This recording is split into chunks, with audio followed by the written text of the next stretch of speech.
people and all that, he got what he deserved. And then like the cops are laughing at this young man getting murdered. Was that surprising?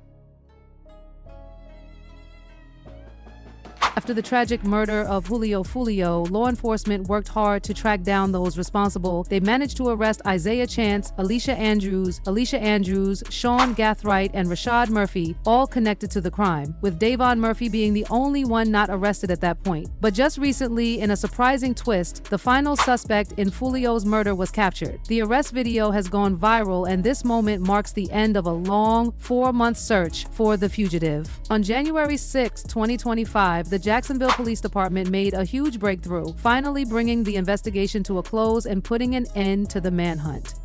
Murder case of rapper Foolio, and an expected turn of events, the run is finally over for the 5th suspect in the tragic killing of the Jacksonville rapper. Following the news of the first arrest in the murder case, the 5th suspect, Davon Murphy, vanished into thin air. Honestly, I am amazed at his ability to be on the low for 4 months. Where has he been hiding? In a shocking progression of events, Davon Murphy's arrest footage went viral. This footage captures the moment this fugitive criminal was arrested by Jacksonville police after 4 months of hiding, according to news reports. But Murphy, whose brother Rashad Murphy was among the first set of arrests in the same case, was arrested at an apartment on Leo Street in Jacksonville. I was like, wow, this dude has been in Jacksonville all along. I thought he fled to Africa. Apparently, everyone else thought the same. Take a look at these comments. They got him, bro. I thought you was out the country. This user sounds a little disappointed that Davon remained in Jacksonville after everything. It goes, why would you stay in? Some people have been questioning the timing of the arrest, especially since it happened on January 6th. There's a bit of online chatter, with some thinking the police might be trolling, given that Foolio used to be known as Lil 6 because he represented 6 Block. It's interesting, right? Now, for those of you who aren't familiar with the case, let me get you up to speed. When the tragic murder of rapper Foolio occurred, the authorities began their investigation and charged 5 people in connection with the crime. The individuals charged were Isaiah Chance, Alicia Andrews, Sean Gathright, Rashad Murphy, and Davon Murphy. This has been quite the ongoing case, with a lot of people following every step of the investigation. The arrest brings us closer to understanding what really happened, but it's still a developing story. What do you think about all this? The court recently made a major decision regarding Isaiah Chance's bond, and here's why it's a big deal. Isaiah was denied bond because of strong evidence that links him directly to the murder of 26-year-old rapper Foolio. According to court documents, Isaiah told a Jacksonville sheriff's detective that once he got off his ankle monitor, he planned to flee the state and disappear for good. At the time, he was wearing the monitor while being investigated for another unrelated crime. This revelation was enough for a judge in Hillsborough County to deny bond not only for Isaiah Chance, but also for 2 other individuals who are accused of being involved in the rapper's tragic death. This decision comes as part of ongoing efforts to ensure justice for Foolio. It's a huge moment in the case, as authorities continue to gather more evidence and work towards finding out the full truth behind the murder. Detention hearing of Isaiah Chance, 21, Alicia Andrews, 21, and Cyan Gite, 18. The judge made the ruling that all 3 suspects be held in jail without bond until trial. I am finding that there is a substantial probability that all 3 defendants committed the dangerous crimes that they are charged with. The judge noted that at the moment, 2 other men are facing charges in Foolio's murder, 2 brothers who have been on the run like athletes in their prime. Who else remembers when the Tampa Police Department promised that when news of Foolio's murder spread, authorities made it clear that they were determined to get to the bottom of the case. The police immediately promised that they would make arrests and not let this case go cold. One official, speaking right after the tragedy, said they were committed to seeing this case through to the end and would be making arrests soon. It was a bold statement, especially since many people feared that, like with other drill rappers who were killed, justice might never come.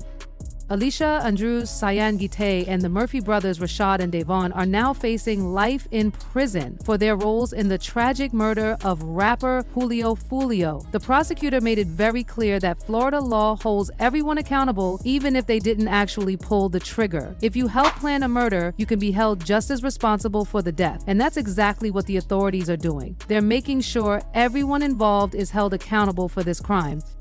When the first 3 suspects were arrested, it was obvious that the law wouldn't let anyone off the hook just because they weren't the one who shot. It doesn't matter if you were the one who fired the gun or if you helped plan the crime, you're still responsible. Now the focus is on making sure that justice is served, and the people responsible for Foolio's death will face the consequences of their actions. It's a reminder that crime doesn't go unpunished, no matter who was involved. These 2 brothers, Rashad Murphy and Davon Murphy, knew at once that their cover was blown. The next available option for them was to vanish. According to police reports, Rashad Murphy and his cousin are both documented members of ACE's Top Killers, a Jacksonville gang rivaled with the 6th Block gang. Interestingly, just like his brother, deputies and U.S. Marshals tracked Rashad Murphy, 30, to an apartment complex on Collins Road in Jacksonville on a Monday night. The sheriff's office reported that law enforcement arrived at the apartment.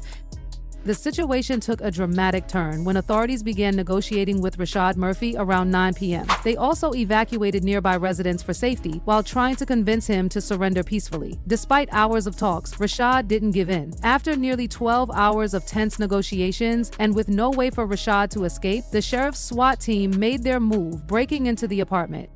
Realizing he was cornered, Rashad finally surrendered just after midnight. But while they had him, the search for his brother, Davon Murphy, continued. Davon had been keeping a low profile, staying out of sight, making it clear he wasn't going down easily. Even though Rashad's arrest was a significant moment, the hunt for Davon was far from over. Authorities were still determined to track him down, knowing he was just as involved in the crime.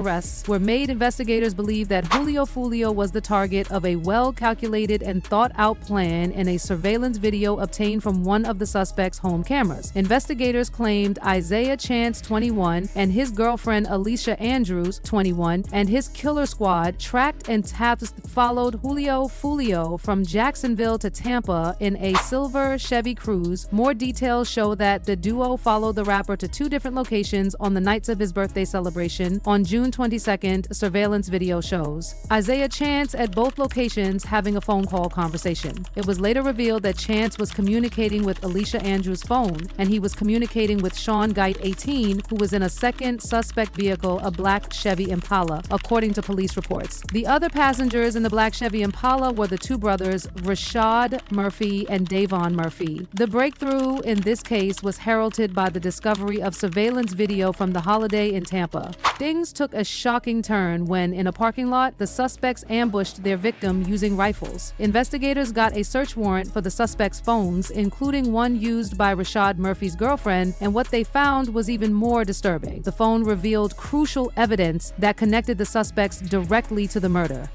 It was discovered that Rashad had left his girlfriend's phone behind in Jacksonville and likely traveled to Tampa without his own. But the real bombshell came when investigators checked the geolocation data of his phone. It showed that Rashad had been in places directly linked to the crime, solidifying the connection between him and the murder. This new evidence was a turning point, helping authorities piece together exactly what had happened. Made a stop at a Walmart in Jacksonville the night before the holiday in murder in Tampa. Investigators identified Rashad Murphy in surveillance footage obtained from the Walmart in the video. He was seen wearing the same clothing consistent with shooter 1, who fired the Glock switch pistol in the surveillance video from Holiday in the night of the murder. He was wearing a dark black hoodie, long dark black jeans with a rip on the left knee, and black military-style boots. Investigators also revealed that Rash Murphy is left-handed. The investigation uncovered some shocking details that made everything even more unsettling. Despite planning such a serious crime, the suspects showed no rush at all. They even stopped to eat at a McDonald's on Fletcher Street. Police tracked Davon Murphy's phone, which was in the same area at the same time he was seen driving with the crew. After the crime, things got even crazier. Sanjiti took the car used in the murder and hid it at a family member's house in Pinellas County. Meanwhile, Davon Murphy's phone records and actions raised even more suspicion, connecting him directly to the crime. These discoveries helped the police piece everything together and push the investigation forward. The deeper they dug, the more troubling it became for the suspects, and the more biased the investigation tended to be for the suspects, making it more difficult for the defendant to gain the verdict the doctors wanted. After the tragic incident, the suspects drove the black crew car back to Jacksonville with Rashad Murphy, Isaiah Chance, and Alicia Andrews all in the vehicle, but something unexpected was discovered during the investigation. 2 spent shell casings were found, which raised a lot of questions. How did they end up with these 2 casings? As the police continued their investigation, they found an interesting detail. There were no spent rifle casings found at the scene of the crime. This could only suggest one thing. The guns used in the shooting had special brass catchers. These are devices designed to collect the spent casings after the gun is fired. But here's the twist. 9mm spent casings were discovered later, which adds another mysterious element to the case. This piece of evidence is crucial because it helps investigators understand exactly what happened that night and connects the dots between the suspects and the crime. Recovered from the scene, the most interesting thing is that on June 26, JSO officers conducted a traffic stop on Gathright and located a Glock 9mm semi-automatic pistol in the center console of his car. A further search of the vehicle uncovered .223 rifle live rounds and 9 spent casings in Sandgith's possession, although the pistol did not match the spent casings collected from the scene of Foolio's murder. Police reports say the rifle casings found inside Gath's vehicle were a presumptive match to 2. The investigation into Foolio's murder took a shocking turn when more evidence was uncovered, connecting the suspects to previous incidents, including a shooting in May and an attempt on Foolio's life in October 2023. During that attack, Foolio was shot in the foot. It all started with a traffic stop involving a suspect named Jite. The evidence found in his vehicle led authorities to his home, where they uncovered even more crucial information. In his house, investigators found a gun safe filled with multiple rifles. One of these rifles had a brass catcher, which is a device used to collect spent shell casings, something that matched the weapon believed to have been used in Foolio's murder. Even more damning, investigators discovered spent 9mm shell casings, further proving that G-Dep and his associates were directly involved in the crime. This evidence is a big step forward in solving the case, giving authorities the proof they need to hold the suspects accountable for their actions. As the investigation progresses, each new piece of evidence is helping to bring justice for Foolio and his family. This case is a reminder that justice doesn't stop. Authorities are committed to uncovering the truth, no matter how long it takes. Shell casings were also found in the safe, which was a presumptive match to the casings found at the scene of Jones's murder. I told you the police were all in this case. They are determined to send these dudes for a lifetime behind bars. Interestingly, this evidence and more still in discovery will do the job absolutely.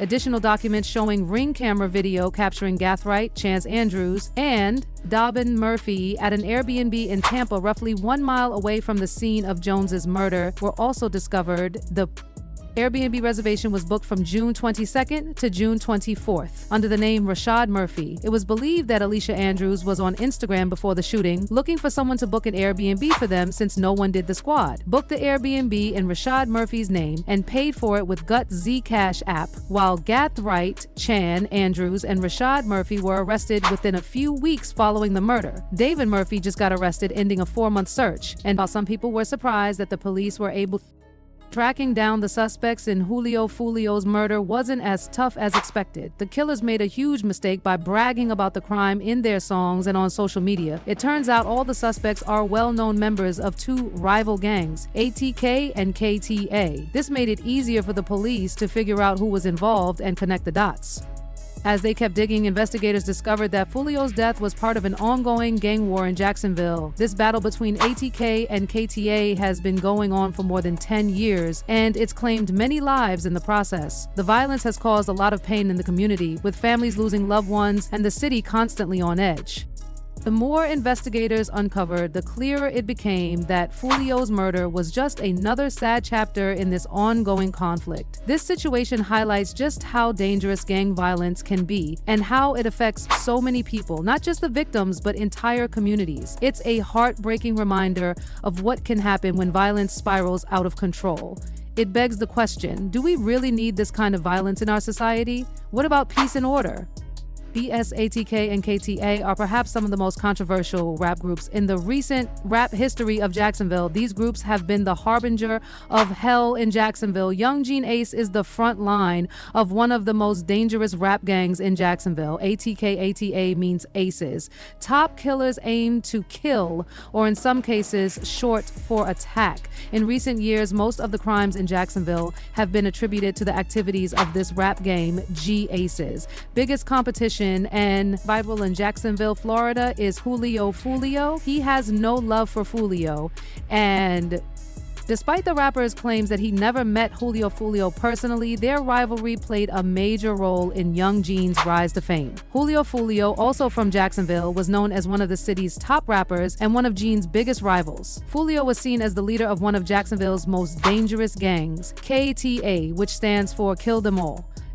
Even though Foolio publicly denied being part of KTA, the media often linked him to the gang, and many of their violent actions were blamed on him. The gang violence in Jacksonville, however, didn't just start with their rivalry. It has much deeper roots in the city's long-standing gang conflicts. While the feud between Young Gene and Foolio certainly added more fuel to the fire, the violence in Jacksonville has been an ongoing issue tied to the struggles of local neighborhoods and gang affiliations. This rivalry, along with the growing gang violence, has left its mark on Jacksonville, and it shows just how complex and dangerous the situation has become. What do you think about the impact of these feuds on the city? Foolio and Young Gene Ace, two rising rap stars, both grew up in Jacksonville, a city that has played a huge role in their lives and their music. But there's something important to understand about the gangs they're tied to. Both of these gangs are from Jacksonville, which is the largest city in Florida, located on the northeastern coast. Now, Jacksonville wasn't always like this. Back in 1968, the city and Duval County were combined to form a single area, creating what is now the city of Jacksonville and Duval County. This shift had a big impact on the community and is part of what's led to the ongoing gang conflicts in the city, which have heavily influenced the lives of people like Foolio and Young Gene Ace. These gang tensions in Jacksonville are not just random. They have deep roots in the city's history. And these tensions are not just affecting the people directly involved, but also shaping the music and culture coming out of this area. As you follow the story of these two rappers, you'll see how their music and their lives are caught in the middle of this struggle, giving a raw and real look at the challenges they face in their hometown. Important to the telling of this story because at some point I will be referencing Jacksonville and Duval County. Just know that I am talking about the same place. Foolio once told the story about how he found himself in this violence. He affirmed that he came from the north side of Jacksonville, which is the most dangerous trenches in Florida. By age 12, he got to experience a tragic murder firsthand. His friend's mom, who was apparently not his friend anymore, was shot right before their eyes. This prompted Foolio to buy his first gun. When? He was just in 7th grade because he got to protect himself. They always had the guns in the cars to pull up on us and that. You feel we had never had, he said, he had to stand up against his foes who were mostly adults. At the time, Foolio's life of violence is typical of his upbringing. Hardly can a kid with such a violent childhood as Foolio grow up to not love violence. To survive in the hood, Foolio formed a gang of his own, with most members hailing from the 6 Block A territory, stretching from 45th and Monteith down to Avenue B. With Foolio, and Young Gene Ace have been at the center of a deadly rivalry that has shaped the streets of Jacksonville. Foolio is from the north side of Jacksonville, where he grew up in the Hilltop Village apartments. On the other side, Young Gene Ace founded ATK, a gang known for its dangerous and violent members. Some of the key figures in ATK are his blood brother Quan, his cousin 23 Red Dot, and other well-known figures like R Fast Money Goon, Queso D, Darrow, and Scotty. What makes ATK so feared is the way each member was carefully chosen. They weren't just brought in because of family ties. They were selected because of their involvement in violent acts in their neighborhoods. Every member is as fierce and dedicated to their cause as Young Gene Ace himself. This rivalry between ATK and other groups in Jacksonville has turned into an all-out war where the streets are filled with tension and danger. This violent conflict has affected not just the people involved, but the entire community. And it's not just a battle on the streets. It has spilled over into the music world, where both Foolio and Young Gene Ace use their songs to express their anger and pain. The tension in Jacksonville is a constant reminder of the deeper issues within the community, and it's clear that this war won't be ending anytime soon.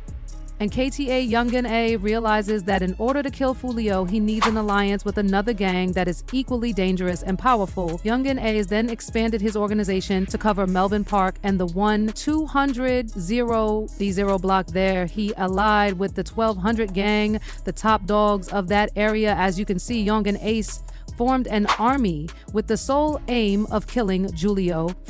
The 1200s, being a longtime affiliate of the ATCS, hail from the 1200 block on the east side of Jacksonville. The crew was called 187 or Out West back in the day. Some members of this group cannot be hidden in his music lyrics and videos. Youngin glorifies Suey as his ultimate shooter, the one who never misses. After BB's death, I knew it was only a matter of time before the ATK is retaliated. Although Foolio employed a delayed tactic, his retaliation attack was right on track. My little brother, 23, my best friend, he really on the ground calling like 23 is Toy and Ace what BBY was to Foolio. It appeared that Youngin, Ace, and 3 other affiliates, Quan, aka Trevor Bullard, Royale Devin Smith Jr., HDC Kaylee, aka Bustle's alias, Simi J, who aka 23, and Kobe aka 4 were driving back from celebrating 23's birthday when they got involved in a drive-by shootout that killed everyone in the car except Youngin. Ace believes that God spared his life so he can send Foolio to him, Youngin, and later expressed his regret over the tragic events that unfolded that night. See, we don't never go out to eat because we don't do nothing fun, right? So that was like our first time going out like that. And I ain't gonna lie, we were slipping. Youngin revealed that the ATKs same day, but a few hours after the murder, while they were still at the Airbnb, one message reads, "I'm coming home, my thirst is quenched, pop a bottle of Don Julio today, Murphy." And the other message reads, "I'm coming home, my thirst is quenched, I love you." It's actually funny how these dudes thought they were communicating in codes. I'm sure the police did not break a sweat in breaking that code. Interestingly, right after the murder, Youngin Ace dropped 2 diss tracks. Do It and Renegade. Game over, and these tracks Youngin Ace, while celebrating his victory, snitched on the whole operation. Youngin Ace's song Game Over speaks volumes. The video shows him drinking Don Julio, which isn't just a drink, it's a symbol of him winning, of being on top over Foolio. It's clear and direct. In fact, even Murphy used a bottle of Don Julio, marking a moment of victory. Youngin Ace is showing no mercy, keeping his cool and dropping the song on June 28th at exactly 6 p.m. It's like saying, this game is over. It's a cold move and it got everyone talking. The title and the timing carry very disrespectful connotations because Foolio was also called Lil Six, again Youngin A, snitched on himself, this time with bars like "dead on the floor, dead on arrival." Mr. Six, I'm steady, screaming out, remember Foolio was ambushed at the parking lot of the hotel. He had just arrived, and all of these. What interests me the most is the fact Foolio knew how the war was going to end. He said it himself, because of the streets. If you in the streets and you grown, like you know what's a and you dead, or you and Jay. If you love this video, click on the card showing on your screen right now for more videos.